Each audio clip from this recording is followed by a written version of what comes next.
I'm going to read a brief article that I put together about the symbolism of the sphenoid bone, the monarch butterfly, the sacred owl, the Moloch, Luna Moth, and some other symbolism that came to me in a synchronicity and a very synchromistic occurrence. So I'm going to go over some of the key points of the article, and I'll try and keep it brief and to the point and just highlight the syncs. The Hive Mind Invasion of Civilization, a compendium of esoteric science, symbolism, and universal secrets. If you'd like to purchase this book, you can head over to my brand new website that I've set up at liftingtheveil.tv, and I will see all of you there.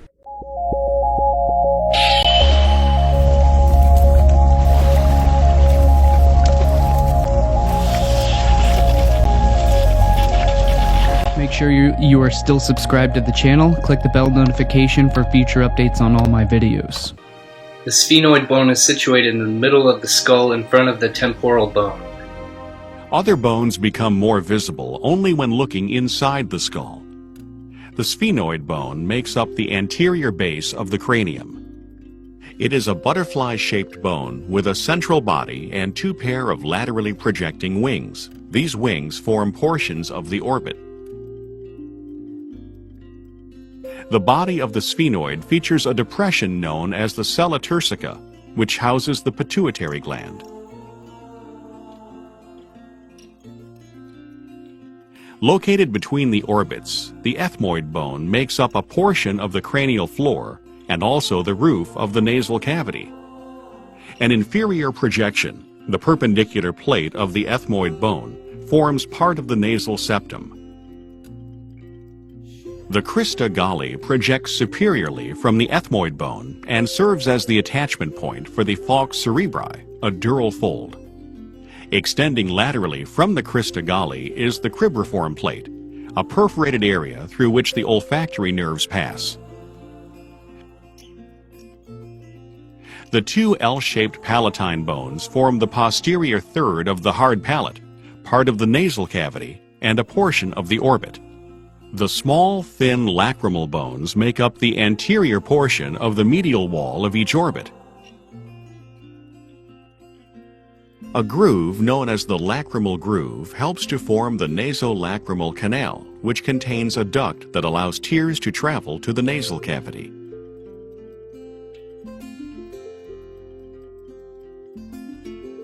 The vomer is an elongated, plow-shaped bone that forms the inferior and posterior part of the nasal septum. The internal and external skull bones articulate precisely, forming an intricate structure perfectly suited to its functions. Its shape somewhat resembles that of a monarch butterfly or a moth, or an owl, or a bat with its wings extended. It consists of two greater wings on the lateral side of the body and two lesser wings on the anterior side.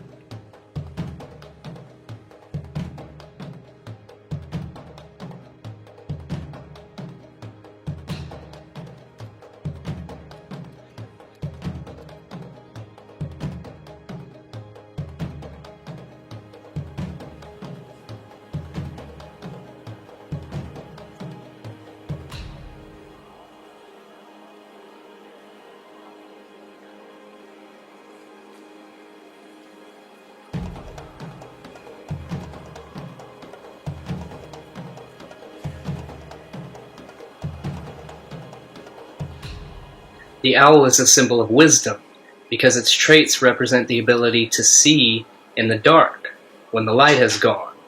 It's a predator or a raptor, which is linked etymologically to rapture because it carries off its prey, which is the very definition and the etymological essence of the word rapture or raptor. They can be called the watchers because the owl watches its prey from above and sees from a higher perspective than the blind mice down below, who can't perceive from the higher perspective that the owl can see. This is why the owl is often depicted on clocks and watchtowers, because they are the watchers. It remains ever watchful and vigilant during the dark night.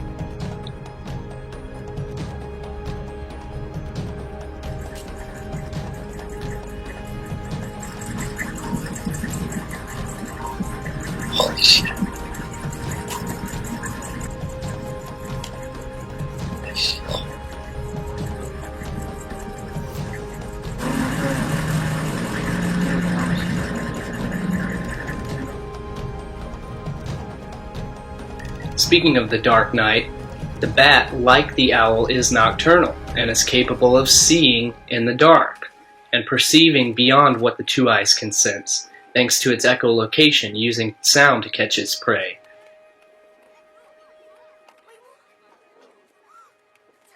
The moth, also like the owl and the bat, also sees in the dark and is associated with the perception of light, which is the same function as the sphenoid region of the skull, which registers and perceives the perception of sensory input through the optic nerves, which run through the sphenoid region of the bone.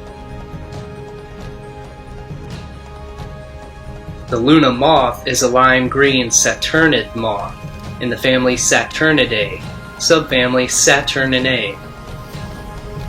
It's the symbol used to advertise the sedative pharmaceutical drug Lunesta. They chose the symbol for the drug because it represents the area of the brain that regulates sleep, consciousness, and motor function. Sphenoid supports the temporal or the temple region of the brain and the optic thalamus, which is responsible for relaying of sensory and motor signals to the cerebral cortex and the regulation of consciousness, sleep, alertness, and the circadian rhythms. The temporal bone is involved in processing sensory input and designating meanings for the retention of visual memories, language comprehension, and emotion association. The sphenoid bone houses the pituitary gland, which is known as the master gland of the endocrine system.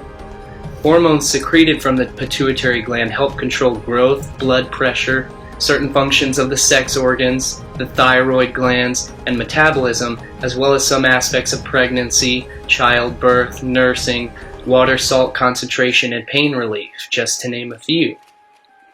So it controls all the other glands in the body through the hormone production. It's known as the master gland. It's the very foundation for the operation and the function of the human psyche, or the mind. Our sense of self in relation to the stimuli of our environment, which is perceived through our senses, which we'll discuss further on. The butterfly is the symbol of transformation, as well as transformation of the psyche. It depicts the life cycle of death and rebirth by metamorphosis, becoming an entirely new self by the end of the process. Thus, it's the symbol of the Greek goddess named Psyche, whose color is purple or violet.